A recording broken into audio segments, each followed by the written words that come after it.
So, good evening, dear all. Thanks, nice words, Dr. Ashok Jain. It's glad to meet you. And at the outset, I'm thankful to Dr. Banshi Sabu for providing me this opportunity to meet my dear friends, doctors, in this one of the important world's recognized, renowned conference, RSSDI. And thanks to both chairpersons. So, my topic is insulin resistance and thin fat Indians.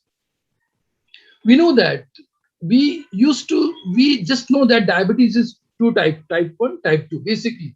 But now recently Dr. Mohan and Dr. Yagnik's work and so many other works, we know that diabetes is not just two types. We have at least, Dr. Mohan said that it is almost 25 types of diabetes. So now we have severe insulin resistant diabetes, severe insulin deficient diabetes, and now we know that we Indians, we are thin fat Indians. We have a lot of insulin resistance, and this is responsible for this epidemic of type 2 diabetes. We know that every fifth, 1 in 5 diabetic patient in the world is Indian. So it's a grim situation. We all physicians, we have to think about it. And the problem is that if we diagnose correctly, then we can treat correctly, because these thin fat Indians, they are so insulin resistant that they will need insulin very early, and they have more kidney problems. So let us discuss about I've been given 10 minutes and I'll discuss within 10 minutes. So very important topic. So Asian Indian phenotype. This is thin fat Indians. So any body mass index and age, Asian Indians have maybe your BMI is healthy, as we have just heard Dr. Hemant's talk. Maybe your BMI is 22, 23. Even then, you can have problem, because there is higher body weight, visceral fat and waist circumference is on the higher side, lower skeletal muscle mass. You are lean and thin, thinner hips, short legs, profoundly higher rates of insulin resistance. Like there was one more term like spider. Oh, that central obesity. So this is unique clinical and biochemical characteristics that are commonly found among Asian Indians, in particular South Asians in general are collectively referred to. Okay, so I think you must have seen this slide so many times. Dr. Yudkin and Dr. Yaznik, and this is YY paradox. This slide, this study was around 1970.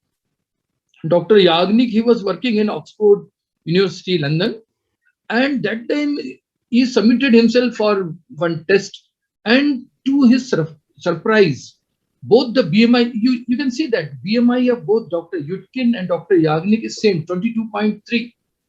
But if you just see the body fat, Dr. Yudkin, even if you just see his fatter, his height is 15 centimeter longer than Dr. Yagnik.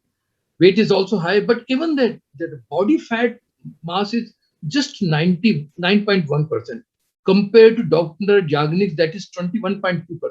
So this body fat is more.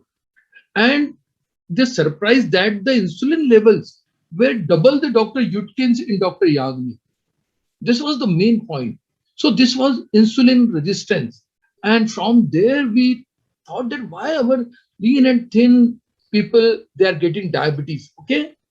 So this is very important slide. So Indians are referred to as thin fat because they have lesser amount of mean muscle mass and tend to add weight to their bellies. Okay. The thin fat phenotype occurs when fat is added to an already thin frame. This may occur with rural-urban migration, when positive energy balance occurs in a migrating population who were predominantly thin and physically active to begin with. We have learned that there were a lot of amputations in and patients from Dharavi, Mumbai, and that migrants were laborers at Bihar. They shifted to Mumbai. There was abundant meals. They did not do any physical work, and they developed diabetes and foot amputation. And there were a lot of problems. And why this? And if you just recall that thrifty gene phenotype and genotype, then you would remember that we faced a lot of starvation, and the lot of famine was there in generations. And because of that, the genes they develop like that, everything in when they get more food, they just accumulate in abdomen. But that continued, and after 1970, and after that, more after that, when we stopped working, not going for walk, our lifestyle changed, and we used to eat more because, and what we eat bad food. That is all this fast food and other thing that contains a lot of fat, trans fats and other things, and that all accumulate, and this central obesity, it becomes active and it leads to a lot of metabolic diseases, diabetes and other things. So thin fat Indian is very important thing. We know that we get diabetes at lower age, at onset of type 2 diabetes compared to Western people. Lower threshold for BMI for type 2 diabetes. There is increased serum insulin level that we all know. There is increased insulin resistance. The important thing is that there is rapid decline in beta cell function. So this group of patients, they need insulin more earlier. Okay, characteristics dyslipidemia, and this is typical of Indians. There is decreased HDL cholesterol, increased triglycerides, increased importance LDL. There is decreased levels of Tell him to adipose. drop you off at There is sunrise increased inflammatory on island, please. markers, He'll drop you off there. HSCRP, low muscle mass, increased abdominal obesity and visceral fat.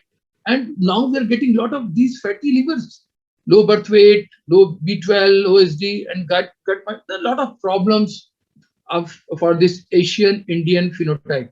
Okay, so if you just see this data, and in this excess age, and if you just see the prevalence of diabetes, it's very high in Indians compared to Chinese, Japanese, Maltese, and Europeans. Very, very high, quite significant. Okay, and if you just see the diabetes in Asian Indians, this is, if you just see BMI wise, even with low BMI, if you just, I think you can appreciate this. This is with even 22, 23, we have high diabetes is very high in India, and this is typically thin fat Indians. Okay, when you compare it with Europeans, the insulin levels are very high, maybe in control subjects or maybe in type 2 diabetic patients. When you just see the data on newborn matched for their birth weight, this is hyperinsulinemia, and this is, if you just see this data on newborns, anthropometry subscapular triceps, this is quite, p value is very significant. When you compared Indians, Indians, this is Dr. Yagnik's study, and they studied that, this is from Pune, and this is from Europe. Okay, and you can see this difference, that even this our Indian babies, they have insulin resistance from when they are newborn. So it starts very early. So there is visceral, and this is one of the studies from Dr. Anjana, visceral and central abdominal fat and anthropometry in relation to diabetes in Asian Indians. And visceral and central abdominal fat showed a strong association with type 2 diabetes. That I think we all have this experience. Both measures correlated well with each other. And the waist circumference and the sagittal abdominal diameter in diabetic and non-diabetic urban Asians. So this is very important study, and it also proves thin fat Indians. So I think this is one should, when we see patient, one should be look what patient we are seeing. Is it simple type 2 diabetes or this is something different? Just devote some time and we can, I think we can differentiate. So this is affluenza, abundance. So, and the three main risk factors when you compared yesterday with today, there is increased calories, glycemic load. We eat a lot of things, and food has become very accessible. Even the poor people, they are getting a lot of fast foods at very cheaper rate in India. Physical activity, just don't talk about physical activity. Do not have time for physical activity. If you just ask anybody, no, sir, we are such a busy person. We are earning a lot of, even you talk about CEOs and other, even poor people, we see that when we run that our charitable clinic, poor people, they are coming with all problems with diabetes and other things. Urbanization is definitely responsible for this affluenza, and I need not to elaborate. We all know about this thing. Okay, so I think this was the last slide. Thanks a big thank for patient hearing. Over to chairpersons.